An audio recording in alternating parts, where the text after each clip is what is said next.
Okay, so this is for the NIV lab. We're going to be setting up the V60 on this mannequin. So we have the V60, it's plugged in. I have the oxygen connected, but we do not have any gas for that, so it might alarm on here, but we can continue to set it up and show you. So I'm going to go ahead and power on the V60 and do some preliminary setup and everything. Okay, press the button. It's going to turn on. It's probably going to start blowing here. I'm going to put it in standby. Give it a few seconds. So it just went into standby, and right now it is ready to restart when I'm ready to hook up the mask and everything on the patient. In the meantime, I'm going to go ahead and do my settings. So the initial settings I'm going to go with are an IPAP of 10 with an EPAP of 5, FiO2 50%, a backup rate of 15, and what else? I'm going to keep the slope the steepest possible, which is number 1, and we'll go through that. And then I'm going to have the eye time, we'll keep it at 1 second. So what I'm going to do first is go into modes, because I'm going to select, not mode, we'll go to menu. We'll go to menu first. We're going to select the mask and the port. So I'm going to go into mask and port, and right now it's asking for mask selection. If you remember this mask here, Respironics masks usually have a number on them, and so it can correlate for leaks or whatever. This one has a number 1. It's on the swivel adapter here. So I'm going to select number 1 on the ventilator here.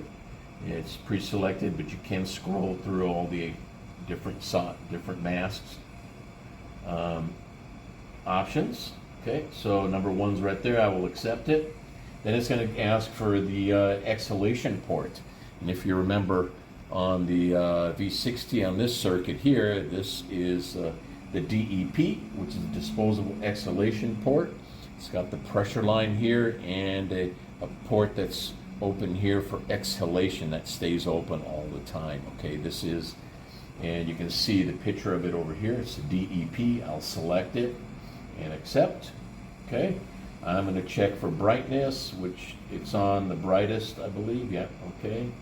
And also loudness, and this one we have down already set to 1. So just while we're in the lab, because we don't want it to be super loud if it alarms, okay? Normally you don't want to turn down any alarms to where you can't hear it, especially if you're in an acute care setting or subacute or wherever, okay? So we'll close that. Next we're going to go into modes, and we can select here. We have CPAP mode, we have batch ST, which is this is what we're going to select. This is spontaneous timed, so it allows the patient to breathe spontaneously, and we have the ventilator set up as a timed respiratory rate that we can plug into. So we're going to select that. It'll take us into the screen where we can adjust everything. IPAP of 10. Select that. We can scroll up and down till we get to where we want 10. Okay. EPAP of 5, which is synonymous with PEEP. Okay. And we can scroll through that. Select EPAP. Okay. Backup rate, we've got 15, which I will go in there and select 15. Okay. FiO2 is 50%. I can scroll through there and adjust the FiO2 where I'd like it. Eye time right now I have it at 1 second, but here we can adjust eye time, and you can actually see right next to it, the IE ratio, how it changes as you change the eye time. Decreasing eye time, the seconds, it will increase expiratory time. So let's just go back up, and 1 second is 1 to 3. We'll leave it at 1 to 3. And we have rise time, which is how quickly pressure is going to rise from EPAP to IPAP within that 1 second. Okay, we can make it goes quickly straight up. We have options to go from 1 to 5, and if you should scroll around and kind of look at it. As I go to 5, which is the maximum, it gives us a slower ramp. It doesn't go as quickly. It doesn't reach the EPAP or IPAP as quickly. So we'll keep it at number 1, the steepest. Accept it. At this point, we're ready. I'm going to go ahead and activate batch change. It takes everything in there. Okay. There's also an option to put in a ramp. It's off. In critical care, you just keep it off. But ramp basically allows the patient to get comfortable to the pressure. If they're set on IPAP of 10, well, it starts down like 5, and it gradually goes up. Let's press that. It gradually will go up over a 25-minute period. You can change that time, over 25. You can go all the way down to 5 minutes, 10 minutes, but we don't do that in a critical care. We don't want it to slowly come up. We want to hurry up and get that pressure in right away, because most likely the patient is in distress. Okay, so we're going to just cancel that with no ramp on that. That's what the ramp is. Okay, we'll go in and set up alarms a little bit later, but with this mannequin we'll do that. But right now, let's go ahead and get connect the hose. We have a bacteria filter. Let me connect this on the arm. That way, then just kind of let it hang without touching the ground. Okay. Okay, there we are. Bacteria filter. Connect it to the circuit and to the ventilator. Pressure line. Connect right up here where it says the pressure line. This will measure pressure at the Y. Okay, right here it's measuring pressure. Okay. Then I'm going to go with the mask. I'm going to move the ventilator to the side and just let this tubing hang. It's not touching the ground or anything. Then I'm going to go ahead and apply the mask, and I will tell the patient I'm going to be putting a mask on you. It's going to help you breathe, and it's going to help us to keep you off of the ventilator. Okay, I need you to try to breathe with it as best as you can, and then I'm going to go ahead and hook this strap on, and be nice and careful. Again, remember, even though this is a mannequin, just pretend it's a real patient, and you want to do everything careful and slowly and not be rough with the patient.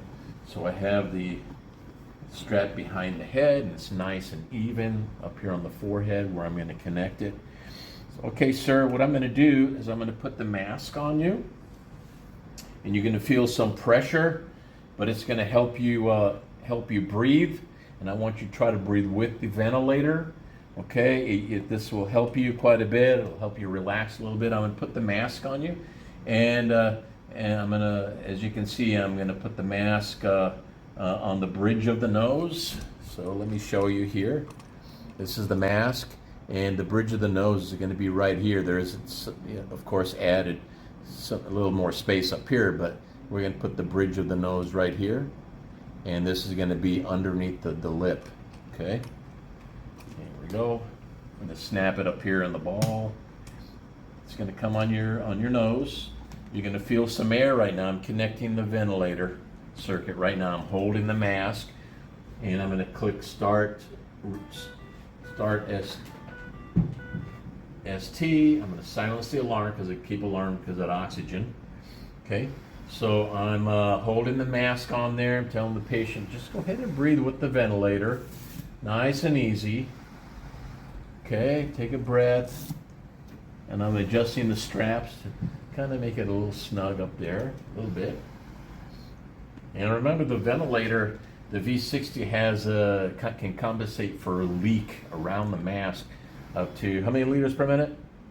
60 liters per minute. Okay, I'm going to hook the straps on here, holding the mask on the patient at the same time. Okay, the straps are very loose. I'm going to go ahead and loosen those up there, loosen this one up here.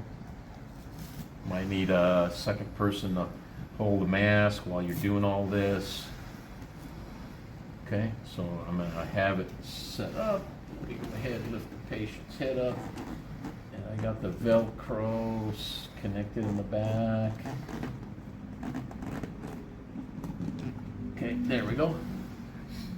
Okay, so now it's connected to the patient. I'm looking for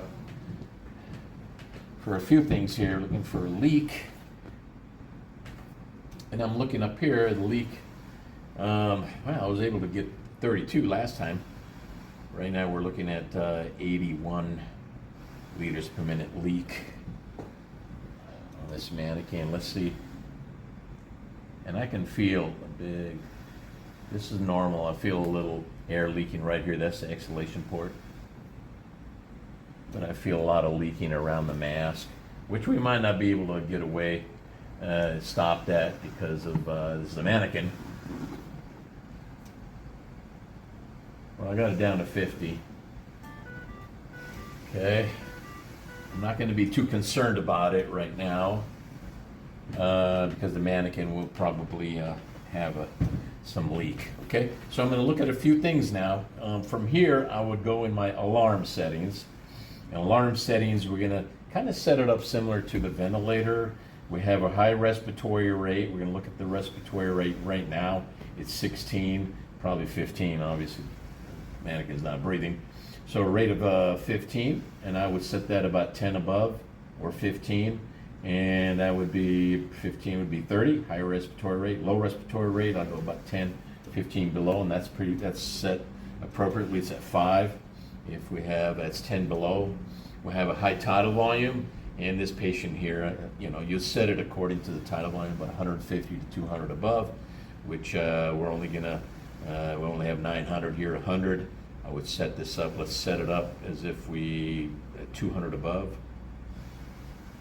I think you can do this, or let's see if this, okay, this one here just accepts the value, that button there. Some of them had the road touch pad where you can scroll it around. Let me go ahead and go down to 200, 200 above that, 300.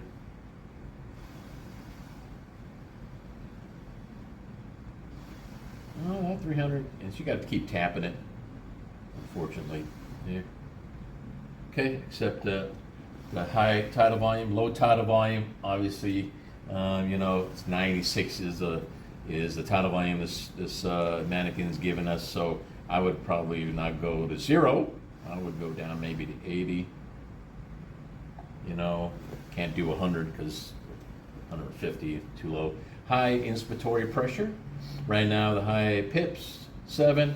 I would go about 15 above, so would say, what would that, 11, so 15 above, 26, I'll do 26, okay,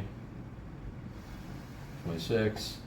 Low inspiratory pressure, we'll just leave that off, because if they get disconnected or a loss of pressure, it will alarm disconnect, okay. Low inspiratory pressure time, that if for, actually we're going to put a low inspiratory pressure, and it says 7 here, but let's go down to, let's put it to 5, okay, that if in 10 seconds, if it stays below 5 centimeters of water pressure, it'll alarm. Low minute ventilation, we already have, it's already set at 2, and that's probably one of the reasons it's alarming. I'm going to go ahead and we'll just lower that below 1.4. Let's go, let's do 1. Okay, except that alarm would disappear. I'm sure I'm going to reset some things. Still the oxygen, low oxygen, and it says patient disconnect because of the big old leak. Again, you got a big leak on the mask. Okay, and then you can look at your pressure scalers. This allows you to pause the scalers. Let's see. It's gonna let me pause. Okay, probably because of the alarms going off there. And now it's saying we got a high tidal volume. That's kind of strange. Okay. This here it allows you to adjust the scale. It doesn't do anything. It just changes the vertical. And this is the horizontal time frame.